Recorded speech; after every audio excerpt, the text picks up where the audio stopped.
Ang lalaki, hindi lang ang babae nagme-menopause, ang babae nag-aandropause. Mamaya pag-uusapan natin yan.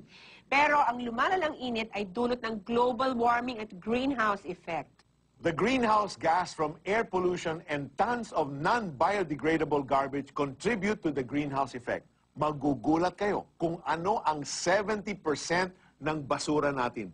May report tungkol dito ang CBN Balita Ngayon.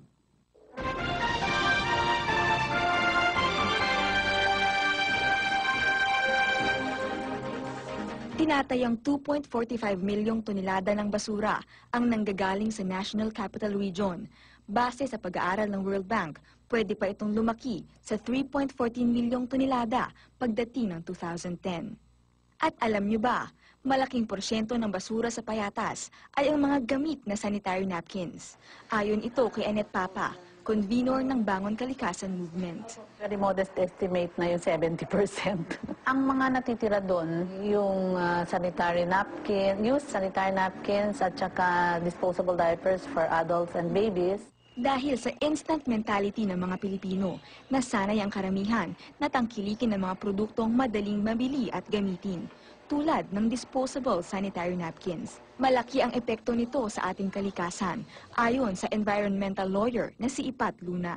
Pag pinagsama-sama mo kasi yung sa dami ng tao, sa dami ng kababaihan, tapos sa araw-araw na pagpapalit, tumatambak yung kasamaan niya. Ang simpleng pagtatapon ng gamit na sanitary napkin ay nakadadagdag sa nakalalasong hangin na nanggagaling sa mga tambakan ng basura. Pataas naman yung usok, methane gas, emissions, heavy metals na nagpapainit ng temperature ng mundo, global warming. It's the antithesis. Ito yung opposite ng creation. Destruction ito. Pagkasira. Para makatulong sa kalikasan, mas pinili ni Ipat na gumamit ng reusable napkin o pasador. Komportable yung reusable. Komportable yung pakiramdam ng tela na organiko sa katawan. Parang bahagi lang yan ng suot-suot mo. Samantalang yung mga produkto, kung ano-ano pang gels, scents ang nilalagay dyan. Tsaka yung plastic, tumutusok yan sa balat eh. Minsan Makati. Madalas Makati. Yung ginagamit na napkin na nabibili sa mga tindahan, nasa loob nun ay recycled paper. Hindi naman pala cotton, although wala akala ko cotton.